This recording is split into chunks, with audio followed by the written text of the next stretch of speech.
तो भाई हमने पहचानना भी है कि स्टैटिक लग रहा है या फ्रिक्शन या काइनेटिक लग रहा है, ठीक है। तो वो कैसे पता लगेगा? सब में म्यू एक ही टाइप का गिवन है, इसका मतलब आप फ्रिक्शन की जो मैक्सिमम वैल्यू है वो निकाल लो, और अगर चलाने वाला फोर्स उस मैक्सिमम से ज्यादा है तो चल पड़ेगा, स्लिप हो जाएगी। अगर चलाने वाला फोर्स कम है, मैक्सिमम ज्यादा है, तो वो नहीं चलेगा और फ्रिक्शन लगेगा कितना, जितना हमने आगे फोर्स लगाया, क्योंकि रुका हुआ। अब देखिए क्या बात कर रहे हैं। तो अपने को दैट मींस चाहिए क्या क्या है? फोर्स ड्राइविंग चाहिए पहली बात, दूसरा फ्रिक्शन लिमिटिंग चाहिए। इन दोनों को कंपेयर करना। अगर ड्राइविंग फोर्स ज्यादा हुआ तो क्या होगा? काइनेटिक या static? Kinetic. If force driving is greater than force limiting, that means kinetic. और काइनेटिक हुआ तो फ्रिक्शन कितना आ जाएगा? म्यू पे n। और if force driving is less than friction limiting, तब लगेगा static, ठीक है। that means static। तो फ्रिक्शन कितना आ जाएगा?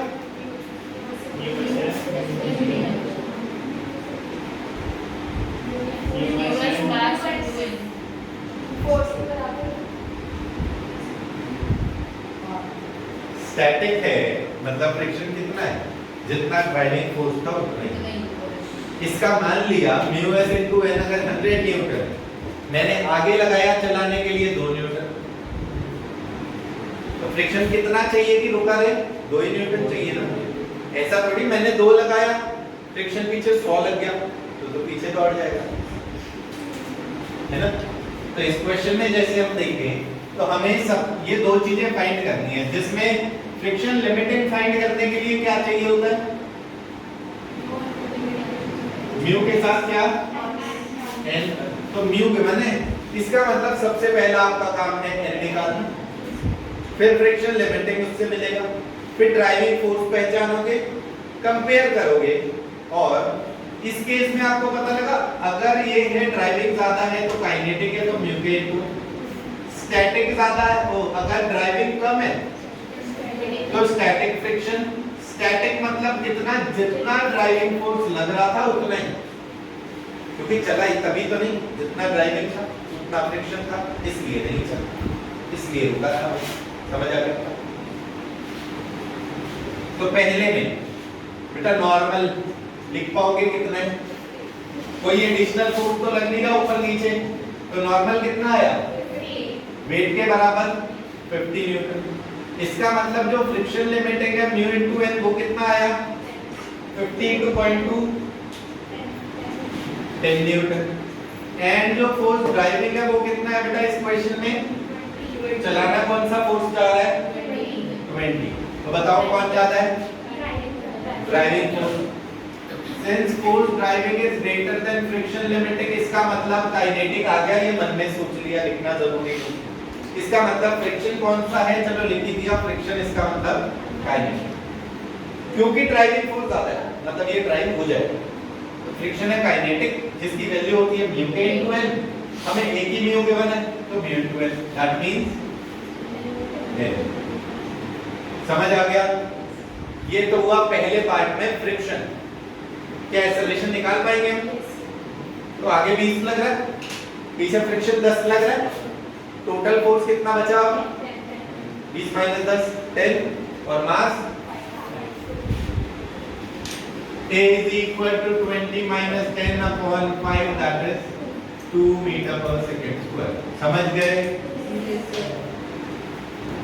दूसरा भाई दिया, ये बातें तो यही दी है, म्यू अलग दिया, normal 50, friction limiting mu n that is 25, force driving 20। since force driving is less than friction limiting, that means friction कौन सा आएगा? ड्राइविंग फोर्स कम है, तो ही कम फोर्स लग रहा है ना चलाने के लिए, इसका मतलब फ्रिक्शन आएगा स्टैटिक। और वैल्यू कितनी होगी? 25 या 20?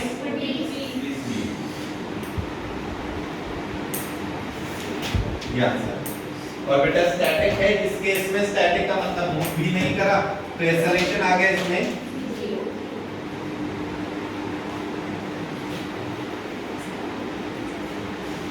तीसरा, तीसरे में सेकंड थर्ड में ना दो कर लिए, तीसरे में आप कंपोनेंट करा जाएगा भाई। तीसरे में फोर्स हॉरिजॉन्टल वर्टिकल सब कुछ करेंगे। नीचे लग रहा है वेट 50, ऊपर लग रहा है नॉर्मल रिएक्शन, इस 20 के कंपोनेंट आगे कितना 20 cos 20 root 3/2 ऊपर 20 sin 30 that is, तो ड्राइविंग फोर्स कितना है 10 root 3। नॉर्मल कितना है, नॉर्मल कितना है इसमें और इसमें नॉर्मल का फर्क नहीं है कुछ 40।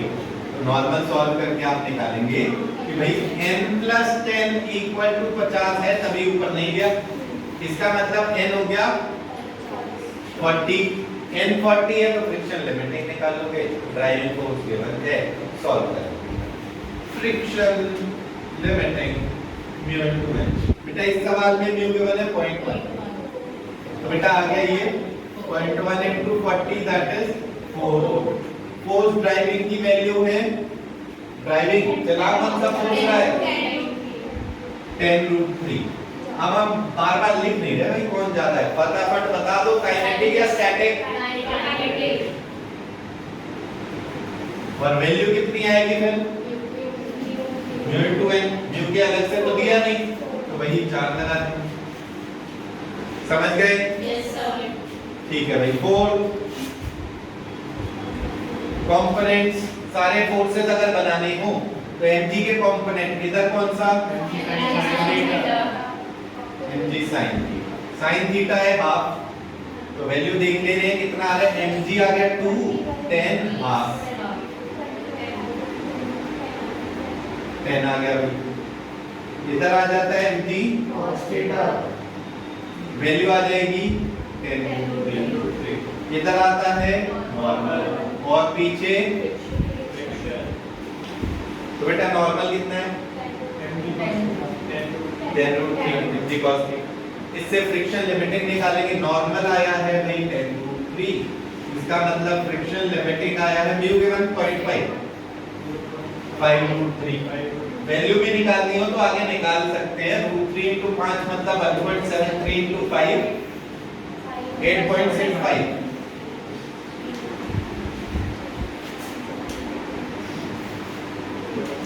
Friction limiting 8.6। ठीक है। ड्राइविंग फोर्स क्या है वो 10 है, तो इसका मतलब वैल्यू